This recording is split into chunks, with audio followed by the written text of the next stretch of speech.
This is Uncle Stu as he sits down with Nielsen Counseling to talk about mental health. This is part one. I want everybody to understand that this is a very serious matter, and I want everybody to understand that it was so serious that my mentor, El Guapo, was supposed to do a live tonight. And because of the seriousness of this conversation, he held back his live so that this live can take place. This live is going to be based on mental health. And this live is a very serious matter because I understand it from a very personal perspective. I want you to know that I hear the cries of my brothers. And I've had men reach out to me about personal situations and personal matters. And it was my job and my obligation to do all that I can to see to it that they receive what they need to receive. I am not here to blame anybody for situations that has happened in the past. I am not here to blame any content creator or anyone for what happened in the fatal homicide of two women. I'm against violence. I don't care if it's violence against men or violence against women. I am against violence, and I do not believe in violence. So I want it to be made clear that I am not against what happened to those two women and what happened to that man. I need you to understand that it is a tragedy no matter what side or what angle you want to look at it. The bottom line is that these kids is going to grow up without parents, period. So for those that believe in prayer, pray for those kids. Pray for those kids. I also want to give a special thank you to Dr. Tierson Johnson, who I reached out to, and he allowed me to use a video that is on my community tab that talks about violence against men, and nobody responded to any of the videos that he produced. There was silence.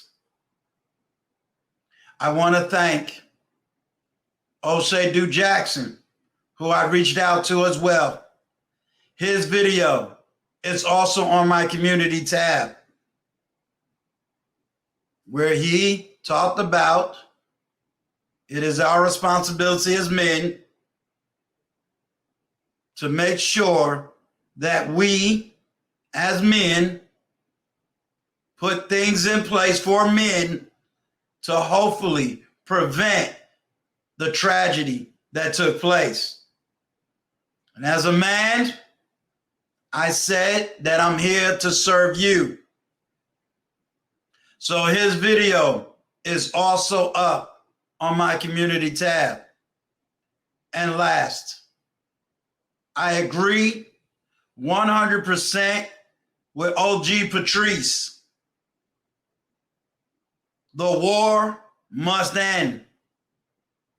The blame game must come to a cease. She made it very clear that the vitriol between us, men and women, has came to an all-time high. And we're not finding solutions. But I made it clear that my job is for the empowerment of men. What does this mean? Empowerment means to give you strength, to give you hope, to make it through anything that comes in your life. That is the ability to empower you. Now, I'm going to make it clear I'm going to show you a video, and I'm going to explain the context of this video before I invite up my guest who came to me at the last moment when I reached out to him. And he gave me his time, his professionalism to come here to talk to each and every single one of you. He is not your counselor, but he can at least give us some oxygen to breathe and some help. Something we all need. We need to breathe and we need help so that men understand who I am. OG Patrice was right in her video. I am a veteran of the United States Army. And yes, it took over 30 years before I was diagnosed with what's known as post-traumatic stress disorder. But I also know that PTSD hit me harder during 10 years of being a victim of domestic violence. So men, I know what it's like to be a victim. I know what it's like not to be heard.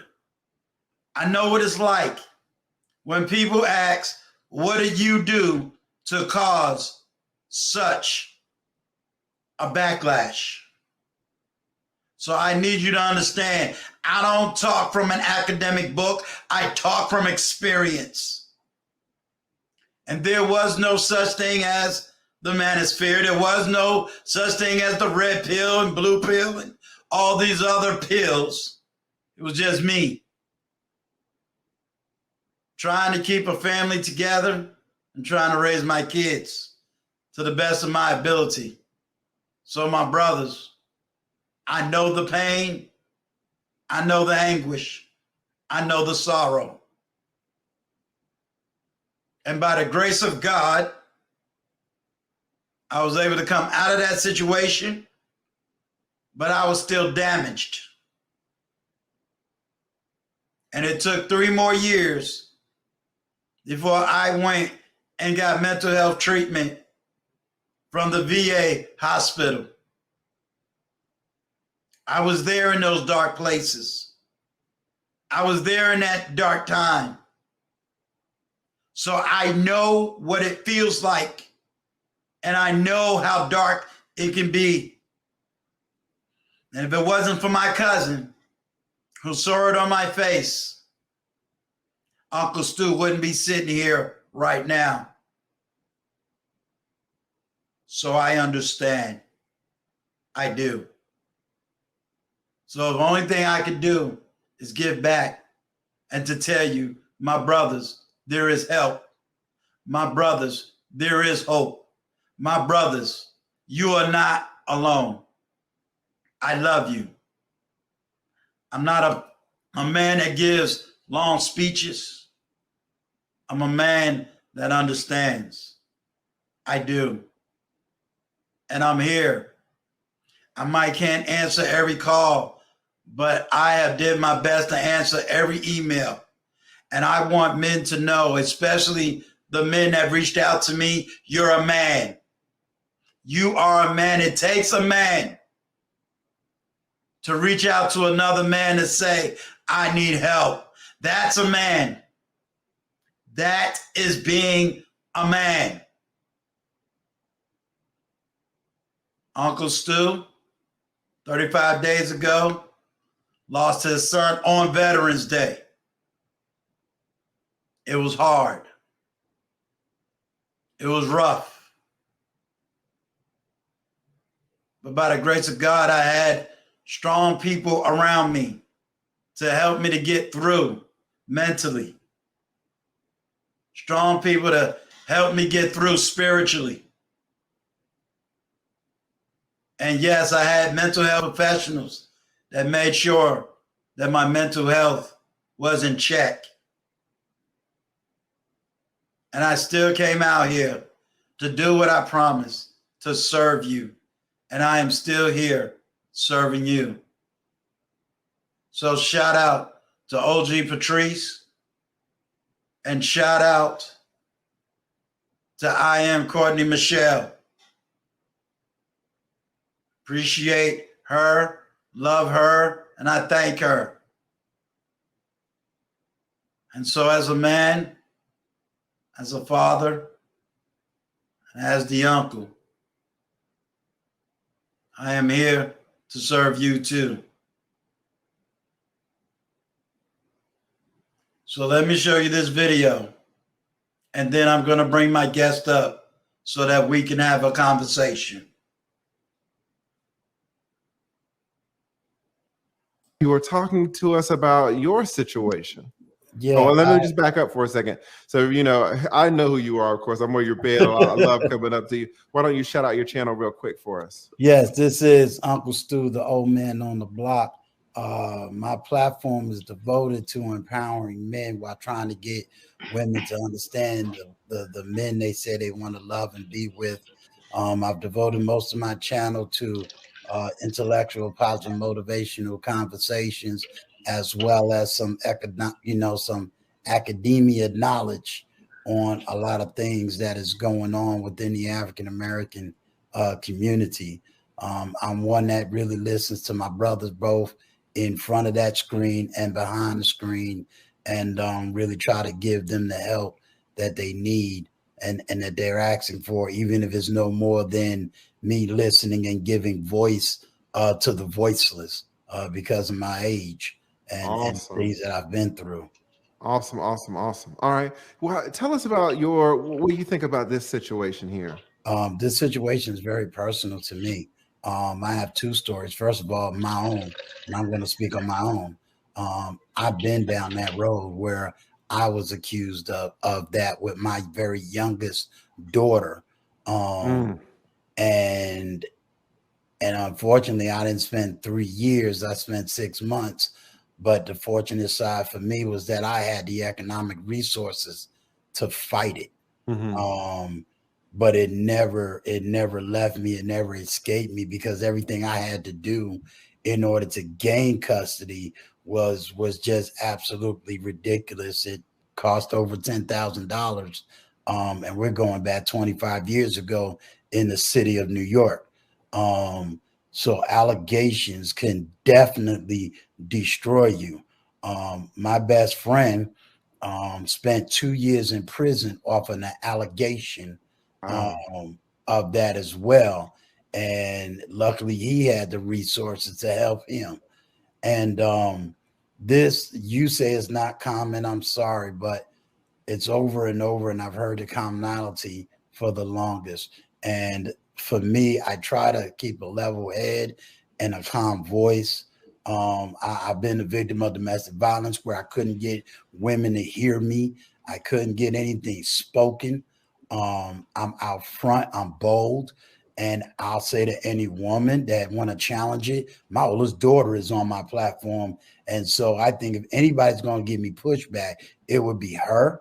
But she's on that platform. I've said it on my platform. It's still up on that page. When you talk about mental health and when you talk about man getting help where there's no resources, there is no help. And when you got these issues going on where it's always, and I'm gonna tell you what happened in my situation. What do you do? There's always some blame upon me. How about I didn't do anything? Why don't you just get over it and listen? Then people want to understand why communities like the Red Pill is absolutely doing what they're doing, because no one is willing to shut up and listen. Right. Just shut up for a change. Listen. Don't start. I always use this analogy, and this is the thing that men are tired of. If I tell you I cut my finger, don't tell me about you cut your hand to make my situation look less than your situation. I'm sitting up here saying men right now are the most attacked individuals. I don't want to hear about the 1940s anymore. We're talking about today. Don't give me these 1940 stories. You have men, and this is becoming too common. I'm right now trying to keep another veteran from losing his mind over a divorce at 62. And this man is now starting to talk about he may have to go back to work at 62 and a veteran United States Army. These stories aren't getting out, and we're sick and tired of everybody telling us we don't have a right to speak. When I raised my right hand, I gave everybody the will and the freedom to speak. And that even means Black men in America have a right to speak. And damn it, we want to speak and be heard and respected. We have that equal right. Yes. And I'm tired of it. Yes.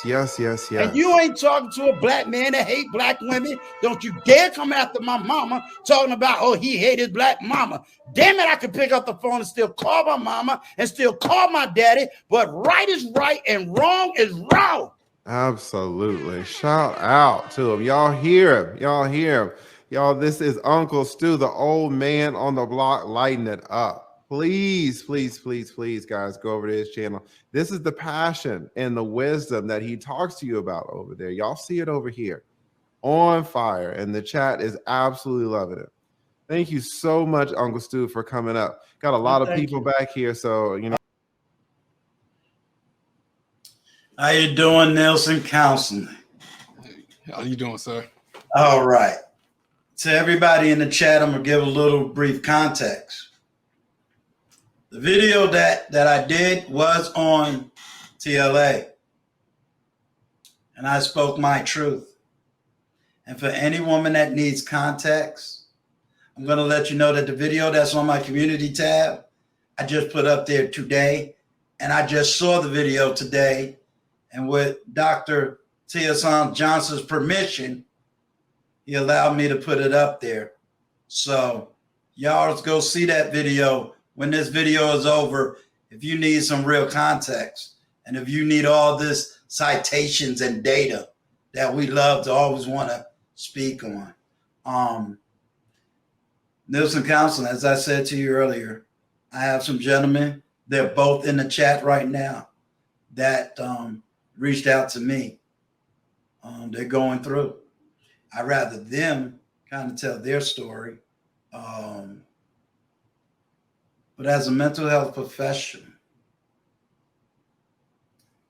are we wrong? Are we off? Are we biased when it comes to especially African American men and mental health? No, not at all. I mean, everything you said in the video was spot on. Mental health in our community is definitely stigmatized, especially in men, because the first kind of association that you have when you think about mental health is being crazy.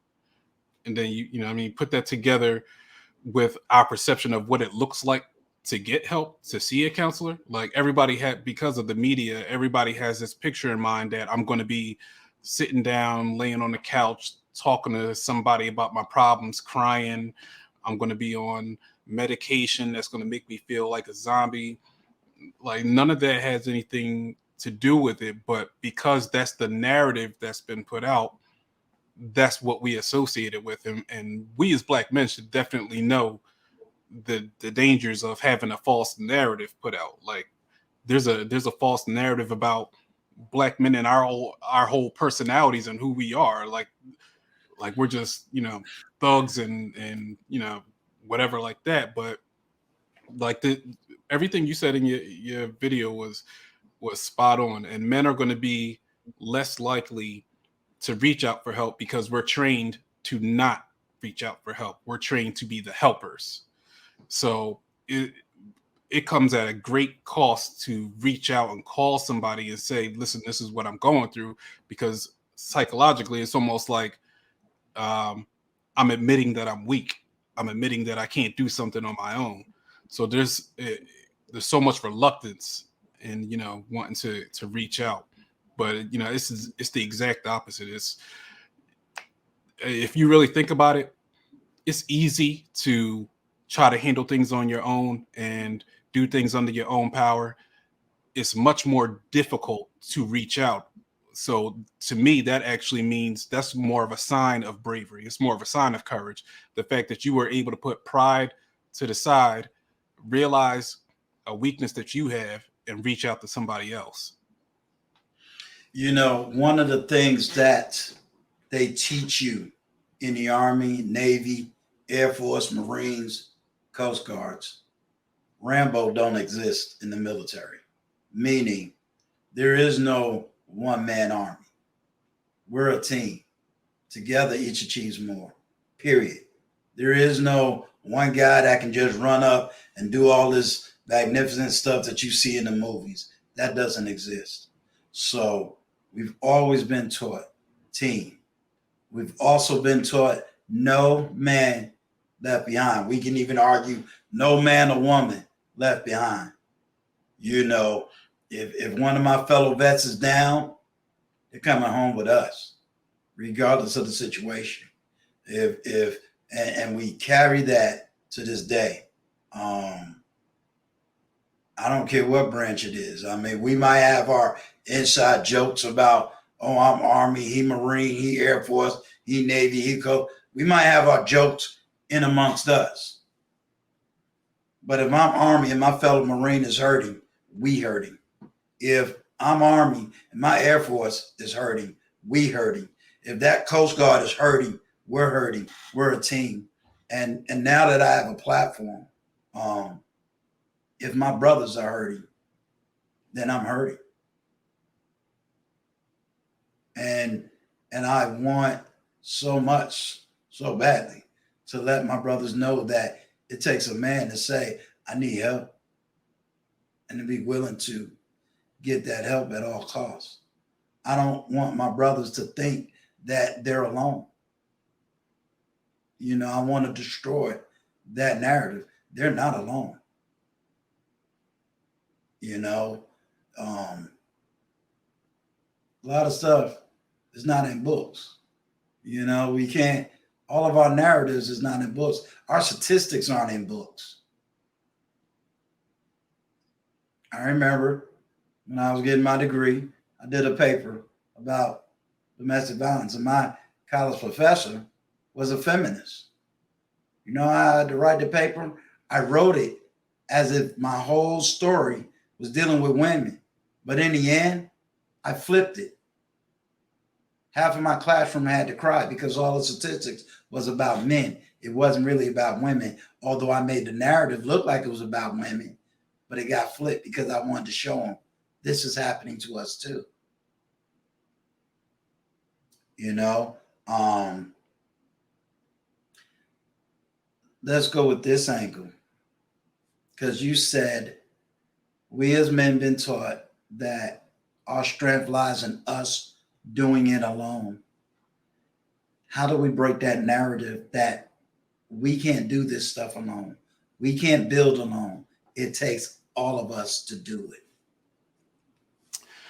I mean, honestly, that's really tough, because you look at where we live at now. You know, living in America is capitalistic, individualistic. Everything is about what you can achieve on your own, what you can do on your own.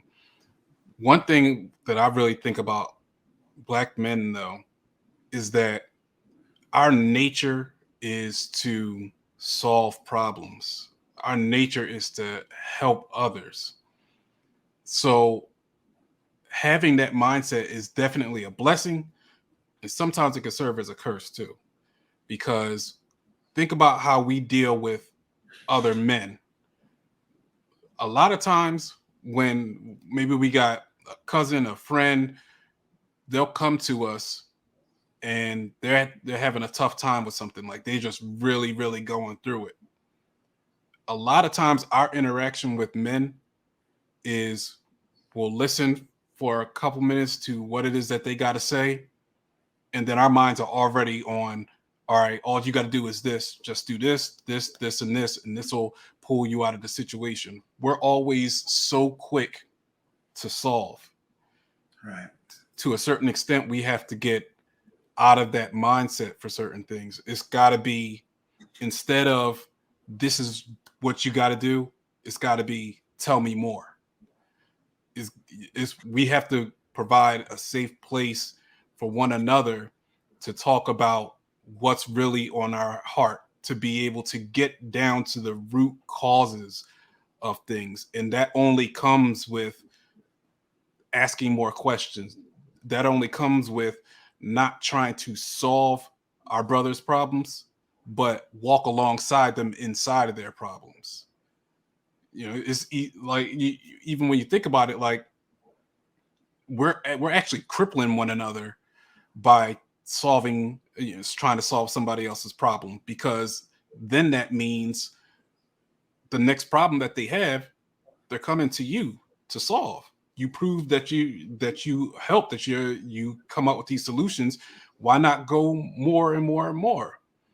But if I show that I will walk alongside you, help you process what's going on with you, and you through the course of that dialogue will come to the conclusion yourself of what is the best move for you, that is so much more empowering, because then you're going to provide that to the next person. Now you'll know how to go and talk to your brother and work through with him what he's going through, instead of just throwing out these, oh, you need to go, well, then you just need to do this, you need to do that. And it's always based on what we believe is the right thing to do. Every man's way is right in their own eyes. So my way may not necessarily help you. So my goal is to just show you that I'm right here with you. Say anything you need to say, vent any way you need to vent, cry, and do it in a place where you don't feel ashamed, that you feel safe because you're with your brother. And that, I believe, is one of the most powerful things that we can do to start helping one another, instead of going after these individual things. Let me ask you a question, because on that same day that this took place, and again, nobody I heard in the manosphere, and I'm talking big number of content creators, approves of the end result. Nobody approves of the killing of women. I do not approve of it, nor do I approve of suicide. I do not approve of it. So I want to keep making that clear. I want my moderators to keep making that clear. There was two things that also came out during that time. Somebody stood up and said, oh, he was a beta male. And you kind of spoke to those characteristics. Personally, I don't understand this alpha beta stuff, but for some that might be in that mindset, like, I'm an alpha man. The alpha man is the strong man. We don't break. None of that stuff. Can you speak to this alpha beta mindset when it comes to mental health? It's kind of ridiculous, because so alpha males are painted out to be strong, leaders, no nonsense, go-getters, high earners. Betas are more of, they're passive. They let women run them. They can be passive aggressive. They're not ambitious. They're sensitive. They rely more on their emotions. They'll get into they call it feminine energy. Mm-hmm. The way I look at it is, I don't look at it as being alpha, beta. To me, I'm all of it. When God created me, he created me in the fullness of him, in the fullness of whatever it is that defines a man, in the fullness of whatever it is that can define a woman too, because woman came from us. So yeah, I'm a leader. Yeah, I make strong decisions. I stand in my decisions. But yeah, I'm not afraid of my emotions either. God gave me every single emotion. So what do I need to be afraid to cry or shed a tear for? Now there's times and places and situations for it, but the notion that I have to withhold a part of myself just because somebody else deemed that it's not manly is ridiculous. And if you even look at the current makeup of the core values of what people are describing as men now, is really it's rooted in narcissism. Mm.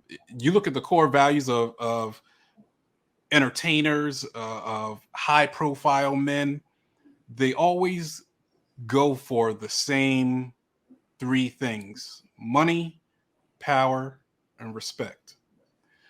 And the issue with that being at the core of who you are is that is the easiest way for you to be corrupted, because now you're defining your how do you define respect? You're defining respect by this woman better not talk back to me. If she talks back to me, then I need to take the respect by showing my power. So that might mean abusing her or doing something to her. But either way, you can't talk to me any way you want. You can't do anything you want because I'm showing that I have the power.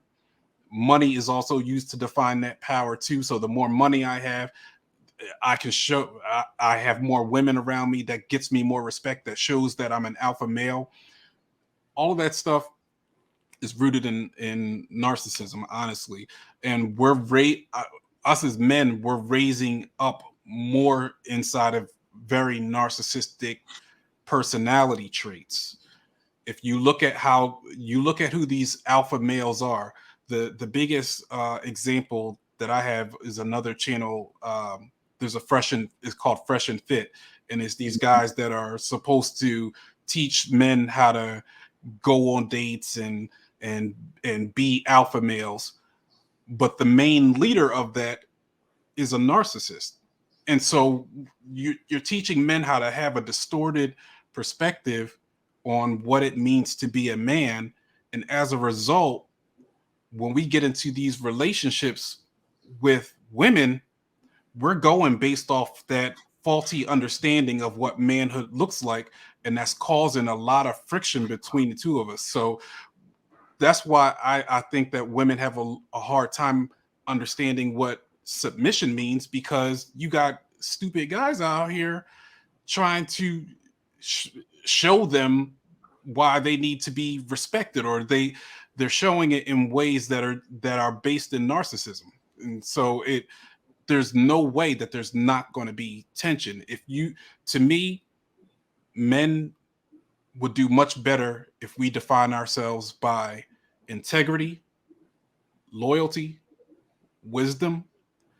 Having those characteristics will ultimately lead you to having more money, more power, more respect. Because think about it, you're more likely to, companies are more likely to hire people that hold themselves to a certain standard, that show that they will work hard for you, that you will respect the title and the job that you're given. That ultimately leads to more money. That leads to you being more respected inside of the workplace and the community. But it's less sexy. It's less flashy. It involves hard work. It involves having character. It involves maintaining a good name. All of these things that are kind of incongruent with a narcissist. Everything's about get rich quick. How do I do this quickly? Get respect quick. Get power quickly. And those things don't last. They flame out. Let me ask you this: we hear the term toxic max. Trying to pronounce it right. Toxic masculinity, and a lot of times you're hearing this from a sector of women, not all women, but a sector of women that says toxic masculinity. And then the argument is, well, they don't know what masculinity looks like. But I've heard this a lot, even when I study feminism. Can you, from your studies, can you give some understanding to that terminology? Yeah. So I always like to pull up the exact definitions when I'm talking about it. So the way toxic masculinity is currently discussed is mental and physical toughness, aggression, not displaying emotion, discrimination against people that are not heterosexual. And so that plays out in that typically plays out in life by let me see the better examples. The aggression or the temper, the being hyper competitive. These are all things that they're saying is what a toxic man is. Toxic men have low empathy, that they have a sense of entitlement.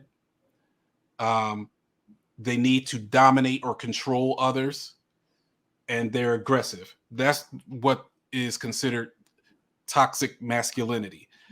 Everything that I just named right there is narcissism. Mm-hmm. The core, the personality traits of a narcissist are a lack of empathy, a sense of entitlement, grandiosity, which is believing more about yourself than you really are, a distortion between what you believe you are and your actual education and achievements, and manipulation and controlling others.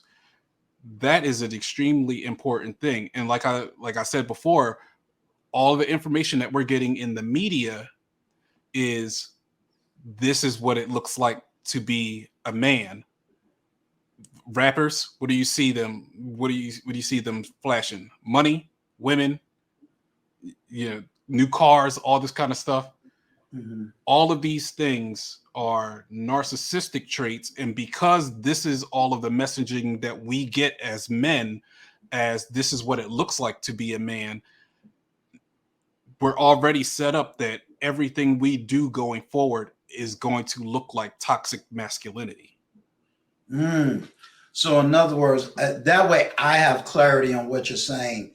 So what I'm understanding is that it's kind of on that gray area, because you could say, or I would say, for some of us as men, we are aggressive in the sense of going, let's just say, working, going after the bag, doing what we have to do. I would say we are emotional. We just don't express it in the same exact ways as, let's say, a woman may express it, or hold it as strong as a woman may hold it. I would say that we're competitive, but we're not always destructive. In other words, we might compete on the football or basketball, but it doesn't mean I'm trying to kill you while we're doing this competition.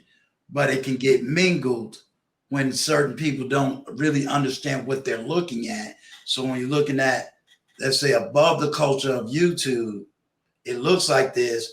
And then when they say, see you and I on the basketball court, they're mingling our competitiveness with what really narcissism is versus what we're doing in the natural. Is that a fair assessment? Yeah, definitely. And even think about it using even the basketball reference. Yeah, everybody's competitive in basketball. Everybody's aggressive in basketball. But when does it become toxic? When you're so aggressive that you think that being aggressive on the court is knocking people to the ground, fighting with everybody, cursing everybody out, right, ridiculing the other players, making yourself seem above other players, calling yourself the GOAT, things like that, rooted in narcissism. But when it is we've made a very fine line between confidence and arrogance. Mm-hmm. And once we take a step beyond that line, we head into that narcissistic territory. So basically we could say only a man can judge a man in that ratio. Meaning it will take you, I'm just going to use some men. You, my mentor El Guapo, Sir Hale Speaks, 3 men. only y'all can really look at me and say, Uncle Stu, that's a man. Uncle Stu, that's a narcissist. And be clear on that definition. Yeah, I believe any man that knows the signs of what it looks like to be a narcissist can easily pick that out. I think I never agree with any man trying to declare, like, tell another man how to be a man or what a man looks like. I think I'm more of along the lines of having those three kind of core principles, like the integrity, wisdom, and things, loyalty or knowledge. Like, if we all have that foundation, then I can look at Uncle Stu and say, the reason I think he's a man is because this is the evidence that I see that he holds himself with integrity, that he walks with integrity, that he's knowledgeable about things that he talks about and doesn't try to just pose as something. Like, now I can definitively say, in my eyes, you're a man. It's absent from how much money is in your bank account. It's absent from how many girls are on your arms. It's all based on the things that I see inside of your character, because I know that because you have that character, no matter what you decide to do, you're going to be a success. I have women in the chat, and one of the things, shout out to I am Courtney Michelle. We both been on her show. And thank you, Courtney, because I did use your video on my community tab. So appreciate you initiating the conversation. One of the, I have women in the tab, in the chat, and I probably got women listening outside the chat. How do I teach as an older man? How do I teach my young women what that look like? I'm always for vetting. I'm always for my sisters getting a man to vet a man. But I also have to look at certain realities. They may not have it. They may have never seen it, or they may really don't know how to see it and define it.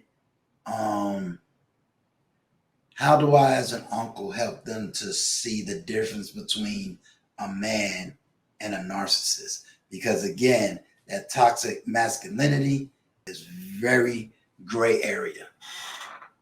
So what I do during the day, I run a counseling program for young people. So I'm dealing with high school students for like half the day, making sure that they're getting youth development activities and mental health counseling.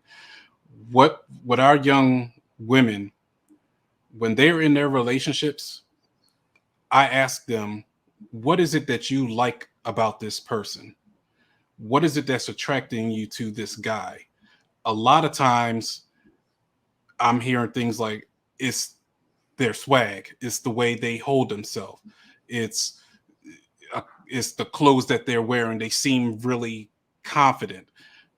And so I'm looking at it like, okay, you see confidence in this person. What is the evidence that you see that he's confident? Well, he's got all these women on him, but yet he's talking to me. Or I see him always hanging around with everybody. He's on the football team. He's a star on the football team. Everybody seems to like him, and he just holds himself in a way that tells me that he's confident. So basically what you're telling me is you like this guy because you see a sense of power, you see respect because he's got friends all around him, and you see that he's desired by other women, and the fact that he chose you means that he looks at you as the special or unique one. And that is what, honestly, that's what a narcissist does. It's called love bombing. It's making the person that you're with seem like they are unique or special and putting them on a pedestal. And because a lot of women love that and gravitate to that, they become really attached. And then when that happens, the narcissistic person will take that and use that to their advantage later on. Because then when something bad happens, they're like, oh, I'm disappointed. Like, you know, I thought you were better than that. Like, you know, that really bothered me. And so now in a woman's mind, it's going to be like, oh no, he doesn't view me with that same perspective, with that same love. Let me do whatever I have to do to maintain that image that he has of me in his mind. And right there, then he has all of the power. So now he's free to manipulate that in any way that he sees fit, because now she believes that she's supposed to hold herself to a certain standard, a certain high standard, in order to be worthy of being loved by him. And that causes the downfall of a lot of relationships. But it happens, it can happen very young. It can happen as early as high school inside of the relationships. So that sets the tone for our adult relationships and why a lot of them fail.